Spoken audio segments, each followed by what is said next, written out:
आफ्ना चेलाहरूलाई आफू कहाँ बोलाएर उहाँले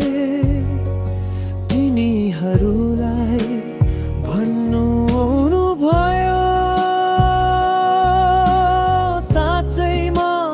तिमीहरूलाई भन्दछु, भेटी पात्रमा चढाउने हरुम्भदे यस गरीब विधवाले सबैभन्दा बढी चढाई,